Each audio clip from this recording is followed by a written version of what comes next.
Welcome to another Liquid Bullet Productions. With us today is crime author and novelist Mr. Jason Cook. Thanks for coming, Jason. Thanks for inviting me, Lee. So can I just start with, obviously you're an author and wrote some books. How many books have you done so far? So I've done 4 so far, and I've just been commissioned to write the 5th one in the gangster side of the books. So I've done that. And then I've written some children's books. So the majority of the books to begin with were crime-based? Yes, that's correct, yeah. So done them. And then now you've gone into a children's book, yeah, so it's different, haven't you? Yeah, very different, yeah. A lot of people say, oh, how have you jumped? And it just came, so I just thought, well, I'm going to roll with it, and I just started writing the children's books as well. Oh, brilliant. So Jason, can we just go right the way back to the beginning, sort of a little bit about your bringing up and sort of where you started out and stuff? Yeah, so I was born in Hackney, Homerton. That's where I was born. I grew up on Homerton Estate. Back then it was a bit of a ghetto. Obviously it's come a long way now. I was young, so I was influenced by different people on the estate. And then we moved from Hackney because there was a lot of things going on. My mum and that didn't want us to get involved in crime and drugs, and she said it'd be best to move away from the estate. So she brought us to Hertfordshire, and that's where I sort of grew up, more so in there. But then, how was your childhood, sort of schooling and stuff? So schooling, I suffered with dyslexia and had ADHD. At that time, it wasn't recognised, so I struggled to understand myself in a sense. Yeah. And they struggled to understand me because they didn't know what was going on for me, and I was just labelled the naughty kid. This is, someone that's always getting in trouble, and always, someone that will get into trouble. I was very despondent, very alone in a sense. Yeah. I pulled away from people. I found it hard to connect with people, and I found education quite hard. Yeah. Yeah. So that's what led me into looking up to peers and trying to be recognised in the people that I got involved with at the time. Yeah. So what would have been your sort of first sort of looking into the crime path? At what sort of age and what sort of things were sort of going on? So I first witnessed crime when I was 13. I witnessed the robbery. Some guys were robbed somewhere, and they'd come out and they were dropping stuff, and they'd run into the van and drove off. That was my first witness of the crime. My first criminal activity was I was stealing stuff from shops, like petty crimes, doing petty stuff. And I thought because it's from shops and because it's from places like that, it didn't matter because I wasn't hurting immediate people. You know, I was just just a big name. Yeah, big brands. You know, they were insured. A couple of things here and there. It wouldn't matter to them. I wasn't breaking into houses or robbing from old ladies and stuff like that. That happens. So I thought it was acceptable. And I'd rob and be with your friends, and it was like a status in the sense, yeah, look what we got, and it was a way of getting money at the time. Yeah. You know, we could sell this on and get some pocket money, so to speak. Yeah. So what sort of age did you start sort of getting involved in sort of more serious crime, or where did that sort of take you? When I was 12 years old, I started to experiment with drugs, recreational. Yeah. We started using, I think it was speed, which was amphetamines, and tablets, ecstasy tablets. They were bought by older peers that we were with, and they were like given to us as like they were great. You know, this is good. You can do this. It doesn't matter. Everyone's doing it. The media were showing people falling out of cars and all that on drugs as well, and sniffing and all that. So I started taking them. I enjoyed it. It was great. I'd go to school and they'd tell us sort of how bad it was. Oh, so it was not sort of the clubbing age. It was more still at school at this age. Yeah, still at school. So I thought, when they were coming in and giving us the stories and saying, drugs are bad. This is going to happen to you. We'd sit back, or I'd sit back and think, well, I've just dropped 3 pills and gone out, and it's been fine. We've had a great time.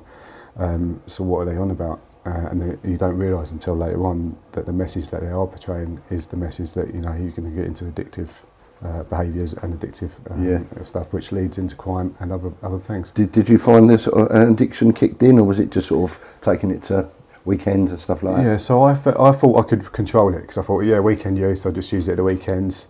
No one really knew. I kept it away from my parents and stuff. And I was just doing it with my peers, the older peers. I found that older peers were easy to be around than younger peers, and I still felt that I needed to impress them, so I'd go along with it. So if they were taking pills, I'd take pills. If they were sniffing petrol out of the petrol cans, I'd do that. From the motorbikes when we used to go over the fields and stuff. So I'd do that just to keep in with them and to go on the bikes. Gotcha. So I could get on the bikes. Yeah. So what sort of age are you at now? Are you sort of teens, sort of 16s? So around about 12, 13, still 14, young, still young 12, then, yeah. So how it moved on from there was I was told from a dealer that I could, if we sold the drugs, we could get our drugs for free. We'd tick them. It was tick. It was called tick at the time. Yeah. I didn't understand tick then, but then obviously through that they would say, okay, take 5 pills, sell 3. You've got your pills that you can have for yourself. So they're sort of dangling the carrot for you to sort of... so leading you into saying, okay, so I can tick it, so if I use it, I'll tick a bit more, which led you into a false sense of security in a sense, because you think, well, I've got 4, I can sell 4, get 2, I can do whatever it meant. And then because your body becomes acceptable to that, you start taking them as well, and you start giving them out to your friends, and so I started selling stuff from the house, from my bedroom, trying to get the drugs, and then trying to sell it to recuperate the money for that. Yeah. How was this sort of secretly without your family knowing, sort of as a youngster? So I kept it away from my parents. I'd stay out, so I was staying out at friends' houses, but we weren't. We'd just be out on the hilltop, and we'd be taking drugs and getting high. We'd be in cars, sleeping rough and stuff like that. But to us, it wasn't sleeping rough because we'd be buzzing. So we thought, we're having a great time. But to other people, it'd be like, oh, you're sleeping rough, look at you, and judging you. But at the time, we thought it was a good thing. Kept it all away from the parents. I'd go out and we'd lie and say, we're staying at a friend's house, and we'd get someone else to phone up. Like one of the elders would go, oh yeah, this is Steve's dad, we're staying there. We all done that.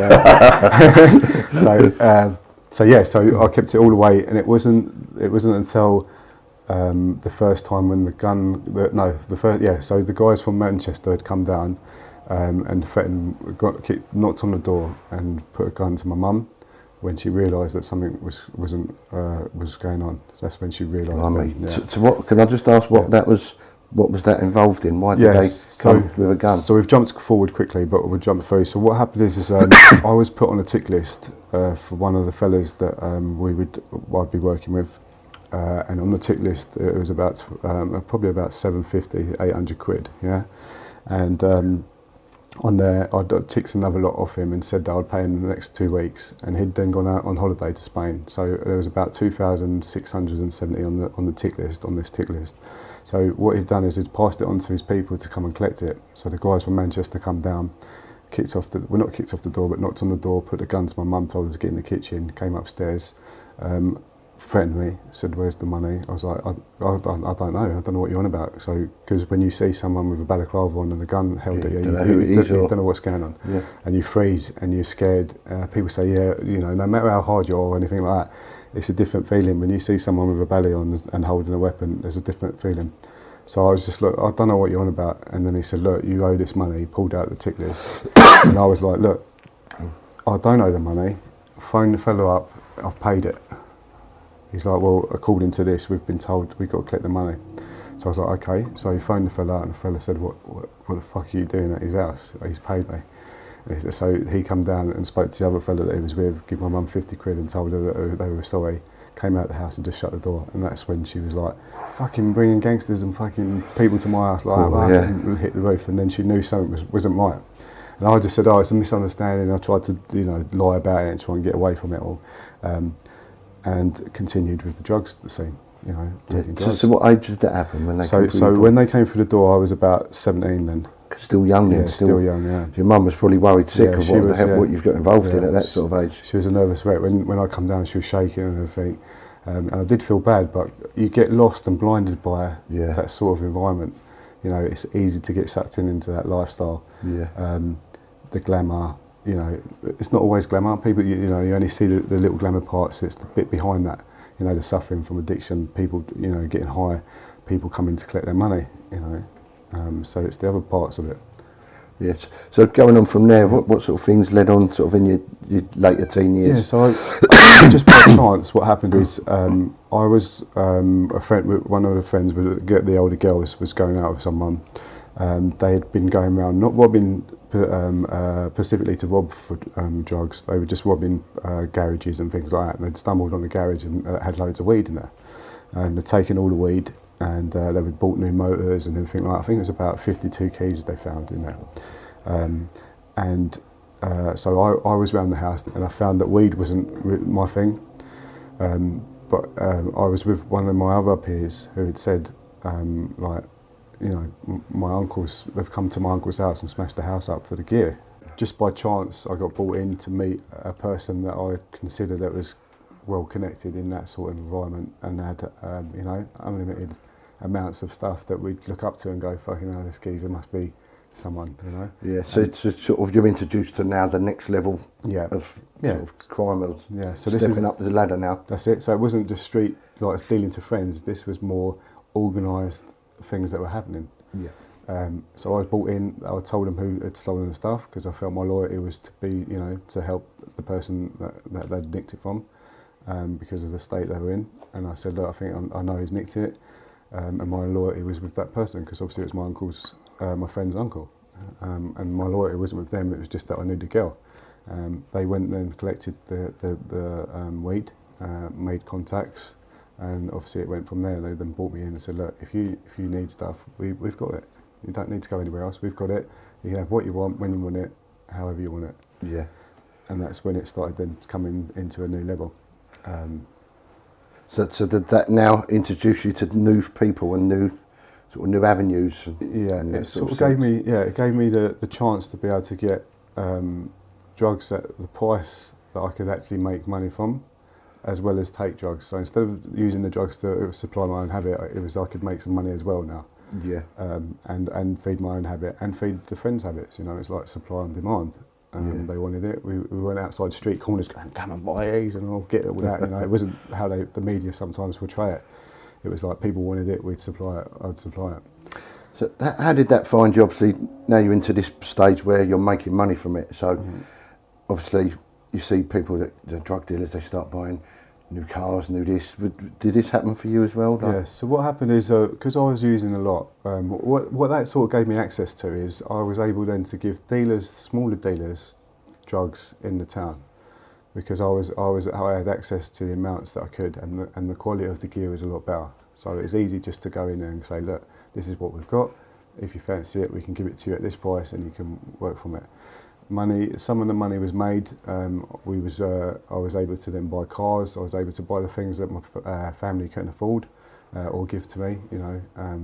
So it was a way of making money for myself and not having to put that onus onto them.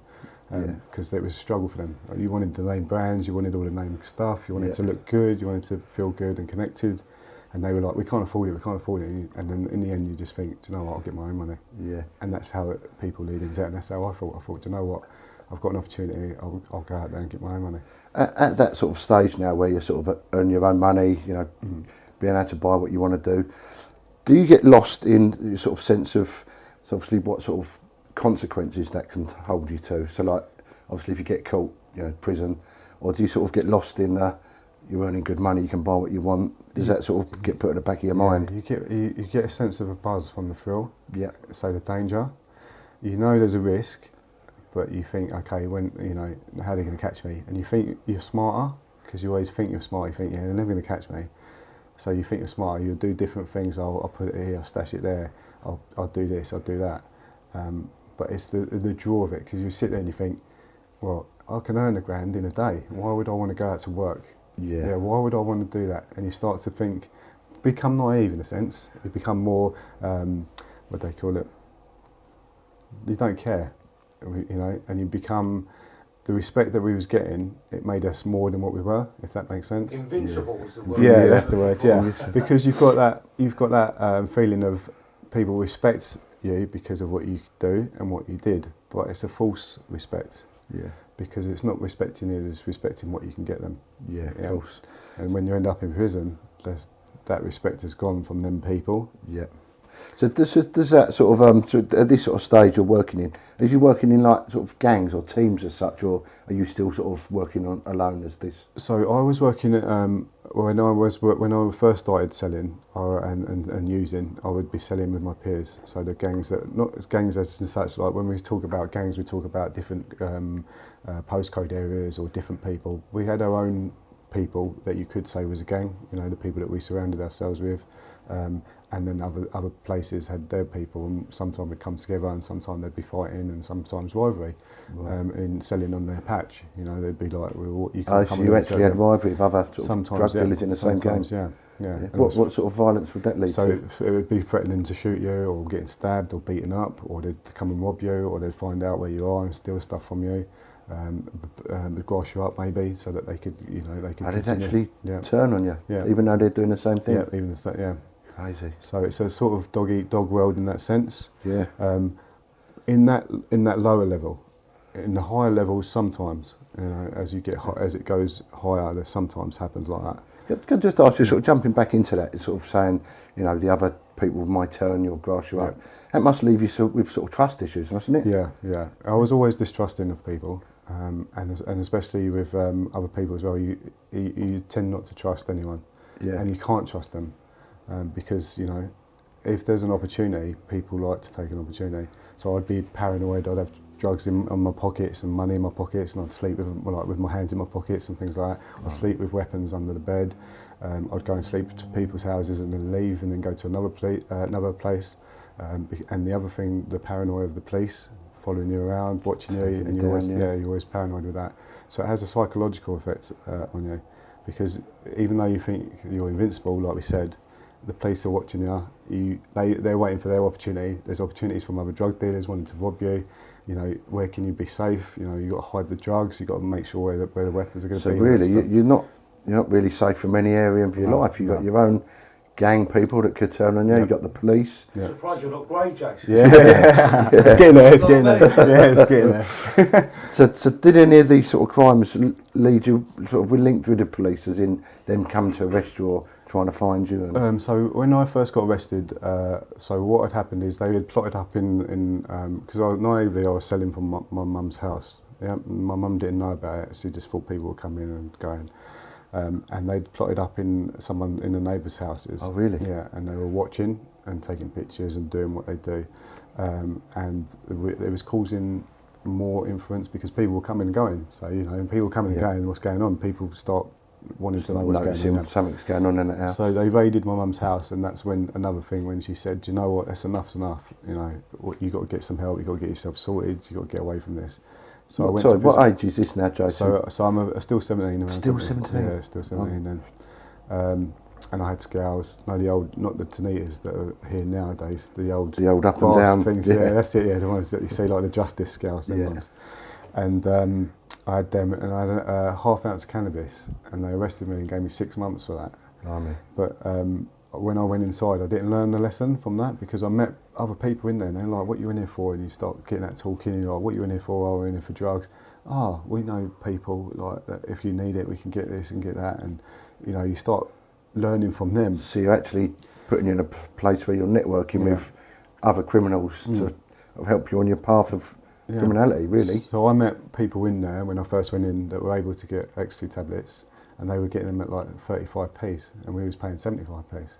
Blimey. So I was like, this is amazing. Like, and I come out there thinking, when I first come out, I thought, do you know what, I'm going to change. But then when I was picked up by the same people, same friends, straight back on it, straight back on using. And then I said, do you know what, I've got a connection, let's phone them. And then we drove and met them, and it started happening, business again. Can I just ask you, jump back, so obviously when you first went inside, how was that for you? How did you... So when I first went inside, I was very nervous. When you get into the van, because I was arrested, went to court, straight from court, you go straight into the van. I was in the van looking out and just thinking to myself, like, I was a bit nervous, because you see in the films where they start, you know, raping you and things like that. It goes on. So is that 17? Is that like a young institute, or is that actual adult prison? So I went to Wood Hill Prison, and I did 6 months there. But because you get 6 months, they halved it at that time, so you get 3 months. So I did 3 months. So I went in there, and it was sort of a symbol. Like when I come out, people were like, "Yeah, you've been to prison." Well, it was like a symbol thing for me at that time. And I met more people in there. And going back to it, sitting in the van. So I was sitting in the van watching everything go past, and you're just stuck in a box. Like you're stuck there, the box is there, you're looking out the window, you've got your things there. And I was just thinking, what am I doing with my life? Like, what's going on? I haven't made that amount of money, you know, I'm young still, I've got my whole life ahead. And then I was picked up when I came out, the guys that I was working with, I got picked up with, and they said, "Look, we've got a job going on, come and work with us, and we'll give you this, and you still owe us a bit of money," which I did. I think it was only about £1,000, but at the time, at that age, still a lot of money. A lot of money to find, you know. So I thought, well, yeah, let's do it. And then I said to them, I've got a contact. And they were like, "Oh, really?" And then we managed to do stuff like that. Sell the ecstasy. So how did you actually find that first prison sentence then? What sort of like mentally deal with it? Yeah, so mentally it was, firstly when I went in, it was, you have to change the way you are. Right. Because you have to be more sharper, you have to wake up, because people will take advantage of you. Right. People will come in and rob your cells, they'll see what sort of person you are. I was quite lucky at the time when I first went in. I met someone that was already in my town, had already been in there. Right. So I saw a familiar face, and we sort of looked out for each other. So it worked well in that sense, as well as prison can work out. Yeah. But yeah, there was people in there that had been in there for like robberies and all stuff, killing people and things like that. And we'd spoke to some of them, but not, you know, when you first go and you just sit down like we are now, just sit down and people watch on, and then they'll open up a bit if they want to. Yeah. And they tell you what they've been in for, and you're like, fucking hell, I'm like, I'm here with all these people. You know what I mean? Yeah. So what? Obviously, now you've come out. Yep. And now you're into the bigger market, I guess. Yeah. So I came out, had a new contact, started selling, and then I was asked to look after cocaine. Right. And I hadn't taken cocaine for a little while, but then started to use cocaine. So I went to this place. We'd been, I think it was Bagley's nightclub, and I'd come back and I was offered some coke, and I was like, okay. I was like, because the girls were there. It's about impression that you want to be part of it. You can't just sit there and they tell you to say no. What you're going to say, you've got the girls in, you know, no, it's not for me. So you just give it the macho thing, and you go, yeah, and you start getting on it. So I did cocaine, and cocaine really stuck with me. I liked cocaine, I liked the feeling it gave me. And yeah, I started to use cocaine. So I was asked then to look after cocaine. So I started looking after it, getting paid. But while I was using, I was in debt. So they were paying. I'd be using so to pay off the debt that I owed. It'd give me things to do. Look after this, drive this here, go and pick it up, go and pick that thing up. So my debt would then come down. Yeah.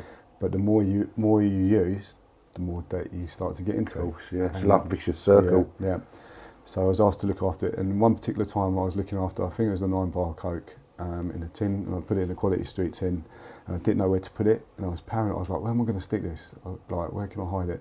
So I thought, well, I'll hide it over the back in the fields, and then I'll be like, you get in your bedroom, and you're like, fucking hell, someone might nick it. So you go back there, and you're picking it up, and you're still paranoid.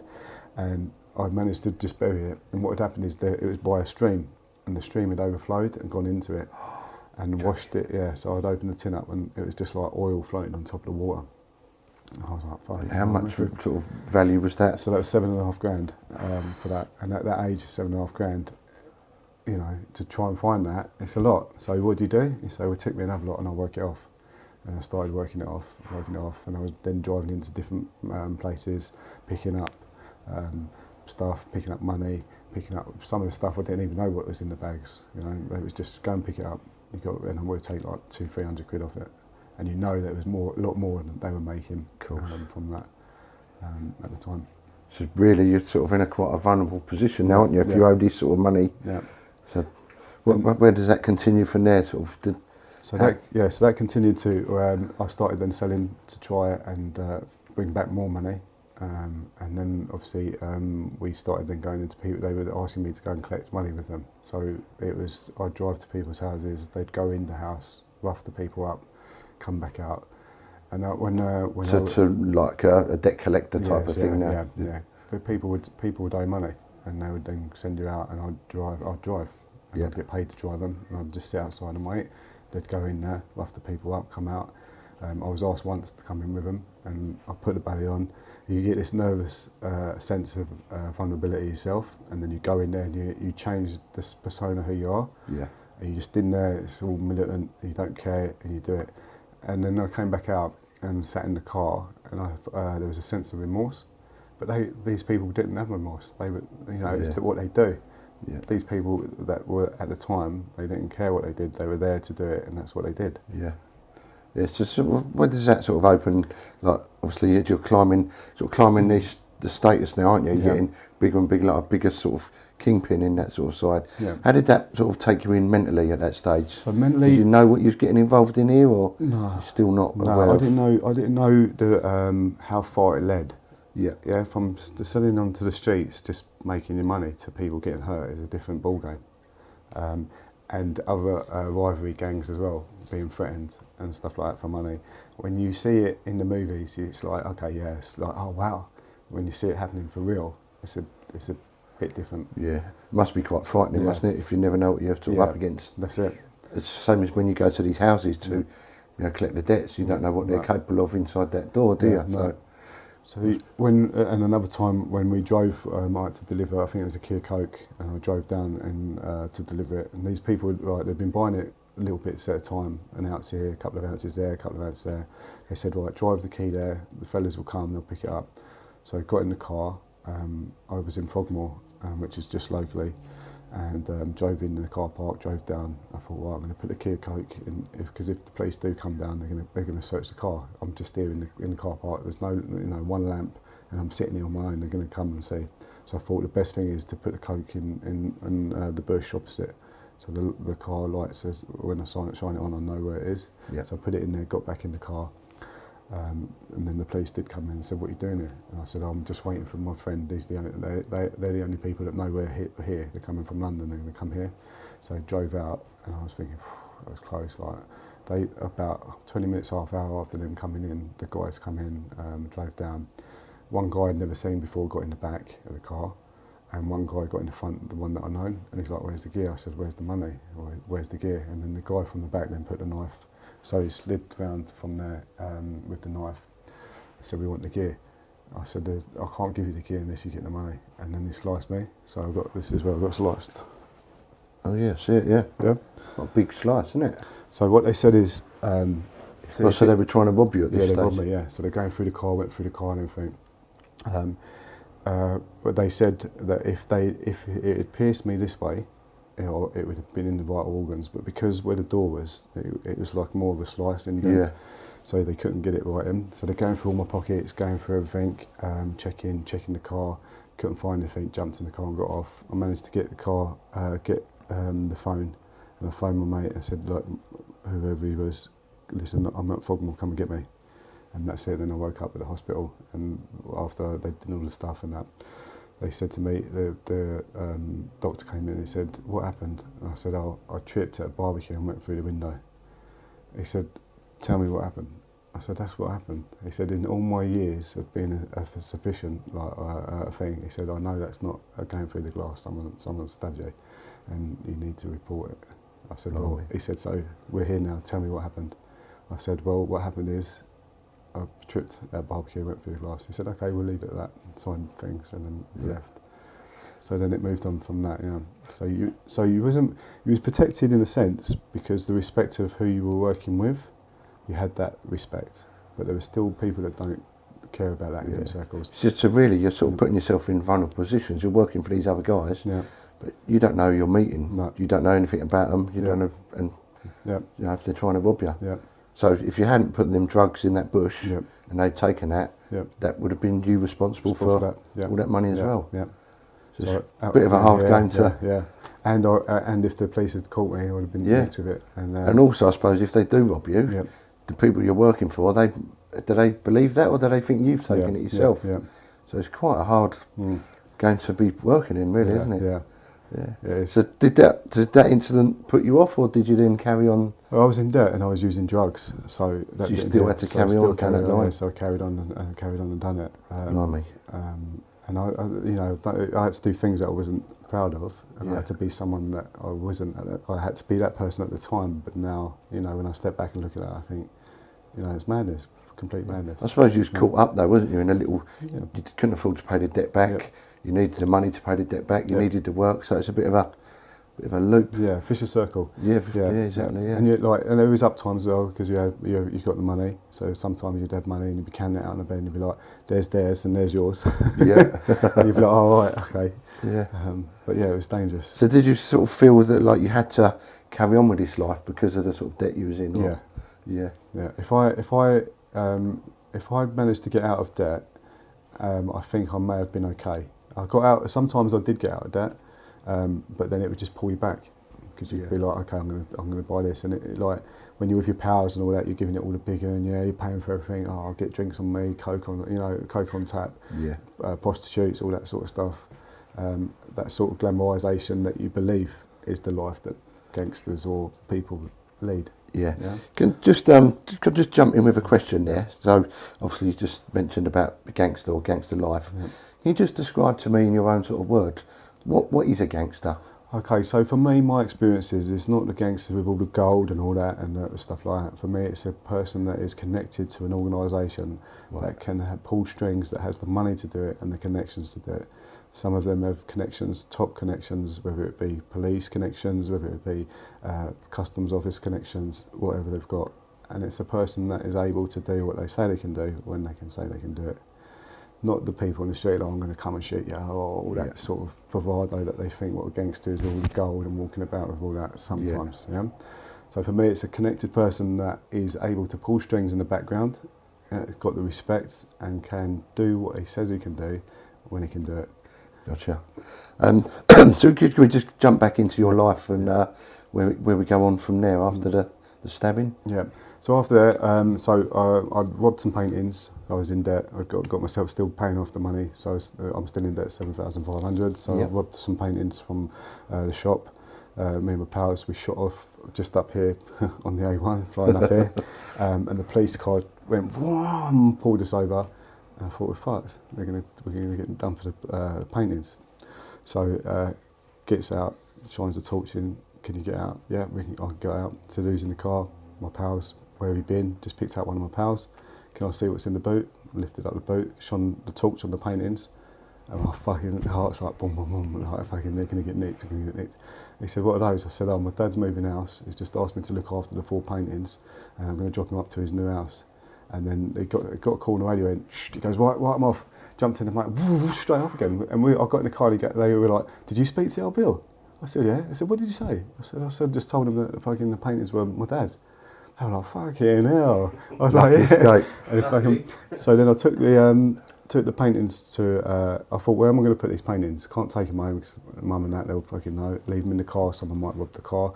If the police already know and they've got the call, they're going to go, yeah, fucking hell, I know where the paintings are. I've stopped the car already. What when you say paintings, what were they, sort of high value paintings? So they were about, what they had them in the gallery. So they were in the window and we'd gone through there with a hammer and smashed through into it. All the alarm was going off, fucking took the paintings, put them in the car, cut. They were on, they had like cables. With the thing around it, we just cut them off and put the paintings in there.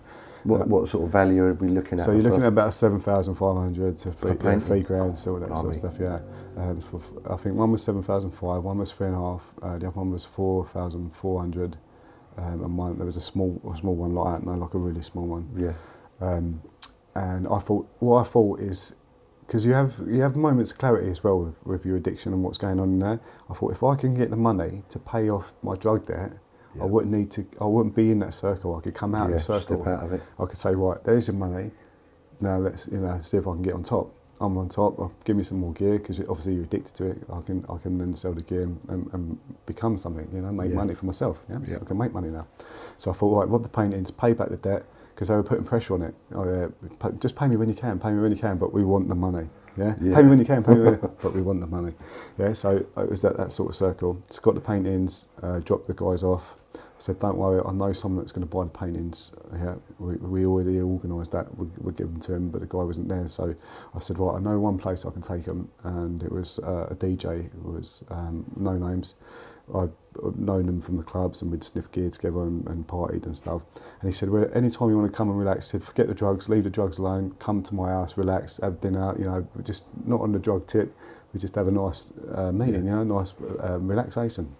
I was like, yeah, okay, that's cool. So I thought, right, Steve's, we'd drive them to there.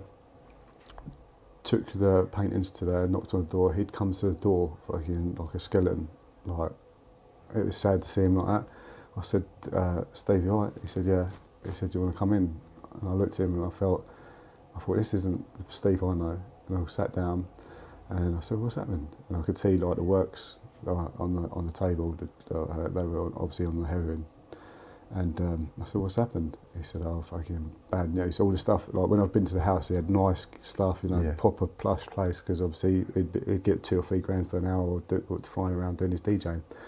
And got there, and he was the works on the table, and then I sort of knew, and I thought, they're on the ground. And I said to him, where's obviously the girl, his wife, who was a dancer, she danced at Swim at Rhinos.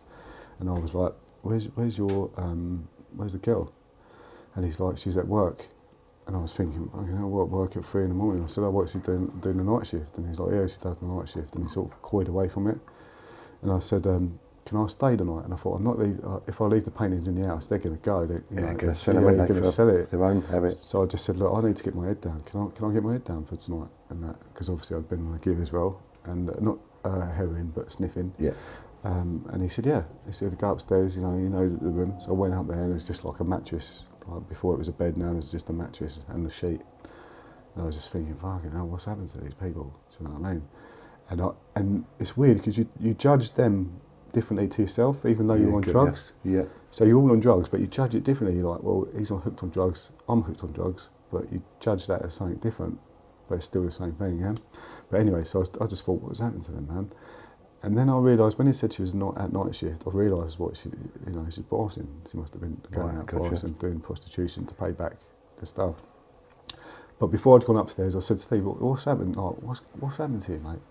He said, it's a long story. My girlfriend, she dances, met another girl with one of the Yardies guys. We've been doing rocks. Coming off the rocks, we started doing the brown. And we fucking had a party. We had a party here. We was told that if we looked after the brown, we'd get a few quid, and we'd get a few rocks and that, and we could use the rocks ourselves. So obviously they had the party, and the brown went missing, and now they put it on them. So now they owe the money for the brown, and now she's working it off as a prostitute, trying to pay back the money. And I was like, well, okay. After that, I was just like lost in my. I just thought, fucking hell. I said, listen, I need to get my head down. He said, yeah. He said, have you got any money? I said, oh, here's a tenner. I just gave him a tenner and got upstairs, put the quilt over my, not the quilt, it was a sheet, and laid down. And I was just laid down, I was still a bit high, I went like from the coke because it makes you all paranoid and that a bit. I was still a bit paranoid, I was just thinking, and all of a sudden I just must have dozed off. Next thing I had, bang, fucking, the doors open, big, thick Jamaican. Look, first of all I thought, fuck, the old Bill. They know what we were here, they followed us to the car. And then I had big, thick Jamaican accents, blah, blah, blah, blah, blah. I was like, fucking, what's going on? So he'd come up, told me to get downstairs. They'd already whacked Steve, he's got cut with a gun on him. Where's the fucking money? Where's the money? Shouting, where's the money? Where's the money? And I'm just laying on the floor thinking, fuck it now, what do I do? Yes, you've walked into someone else's problem now, haven't you? I'm like, what am I doing? And then the big tall guy, he was quite big fellow, was standing by the door, and they had shooters. You know, the first time I'd seen the shooters then at that time. You know, real shooters, not just what you believe. You know, people pulling out real shooters. And I was like, this isn't what I'm a part of. I'm not part of this. The girl turns up. So the guy at the door grabbed her, slung her, like lifted her from her feet and just slung her onto the settee, ripping all her stuff. Told her to empty her bag, so she's emptied her bag out. And there's like Durex and a bundle of money's come out. Picked up the money, slapped her, give her a slap, and I just goes, look, wherever the money is, I'll pay it. Thinking it was only going to be fucking 500-600 quid, but it was a big lot of money. And I was like, so they were like, okay, boom, grabbed me, picked me up, put me in the motor, drove. Said where to go. I said Bournemouth, you know, where I live, right? And they said, yeah, I know it well. Drove me down there. So I'm sitting in the back, and he's sitting with the shooter in the back next to me. The other car, the other guy's driving the car and looking at, like, proper beating at me in the car, like watching me, everything I'm doing. So I'm just lost. I'm just sitting there, just fucking scared. Like I was scared. So driving along, get to my mum's. They pull up, and I think, well, I go in the garage, open the door. I think, well, I'll give them a case. Like, first of all, I started looking around. So I'm looking around in there, thinking, what the fuck have I done? I brought these people to my house. What am I going to do?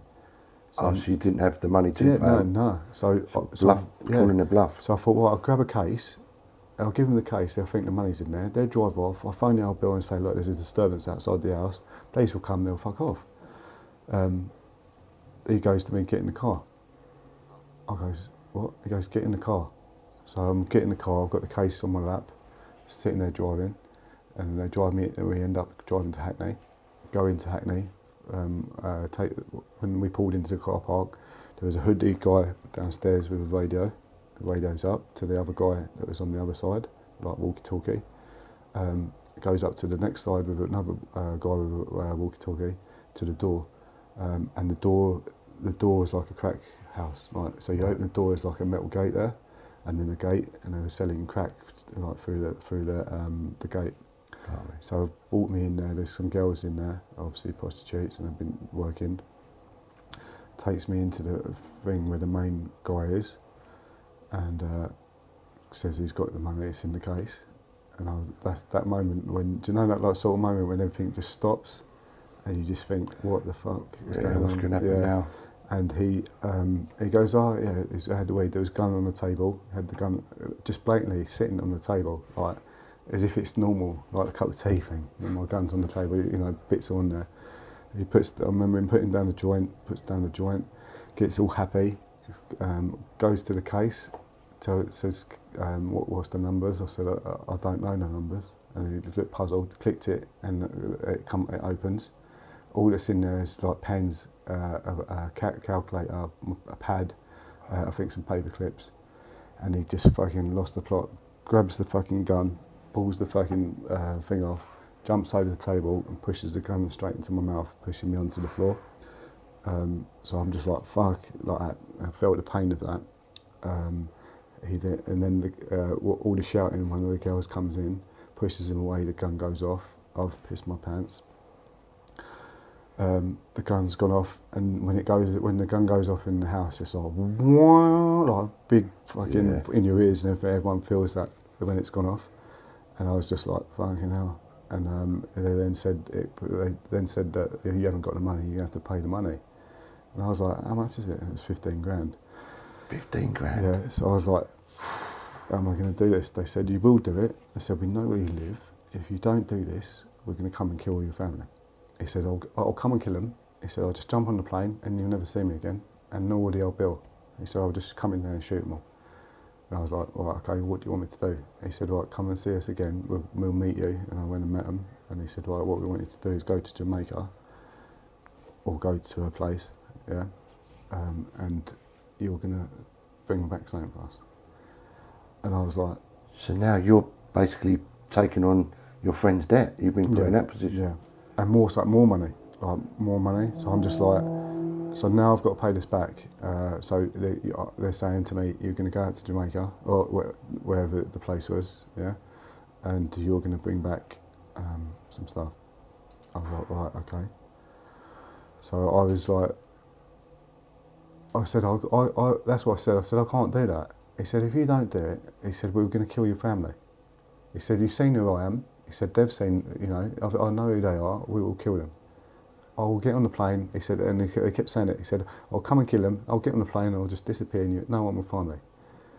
I was like, fucking hell. And there'd already been, like when from Manchester, the guys had already been there with guns and that. I was thinking, fucking hell, I've got to do this. So met them, had my passport, showed them it.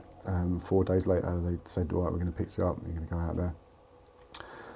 Took me to the place that I was going to go to, jumped on the plane, got out there, everything was like happy, like they were all like my best pals, hey, fucking smoking, mum, bit of coke and everything was great. I was like, fucking hell, that's all right. And then after 2 days, they fucking take me from the hotel, put me in there, and they the same guy that had flown out with me was the same guy that had taken me from the DJ's house. Yeah. So he'd taken me out there. He then starts being really militant again, like not talking and just telling me, like, he goes to me, shut up, like, and all that stuff. And it was like, hang on a minute, 1 minute, like, you're my mate, now you're fucking putting it right on me. And I was just like lost in that sense of security. It took me down to this like shanty place, drove down into this shack, told me to put this thing on. So I've put this thing on. I'm thinking, I'm never going to get away with this. Never in a million years am I going to get away with this. I'm the only white guy coming back from wherever we were. They're going to stop me. I was like, but in my head I was thinking, I'm going to prison, or I'm going to die, yeah, or they're going to kill me. So I'm thinking, what options have I got? Go to prison, get killed, kill my family. So I thought, well, I'm going to do it. I have to do it. So no, I'm here doing it. Yeah. I've got to do it. So getting there, at the time, when you go to the airport, at the time then, you were on a bus, little bus, and they drive you in then, and you just walk off the bus and walk into the plane, sort of thing. Gone through all the customs, nothing, no one said a dicky bird. He's free, the guy that had picked me up, he's 3 rows down, so like 2 people and then him. Yeah. And I'm walking along, and I look around and I can see him, and he's just like, not even staring, he's just staring right at me, so he's not doing anything. So I get on the plane, I sit in the plane, I'm thinking, they're going to, Heathrow, London, I'm going to get parked. Okay, thanks for that, Jason. We're going to wind it up there. We're going to end part 1, and we'll have you back for part 2 soon. Thank you.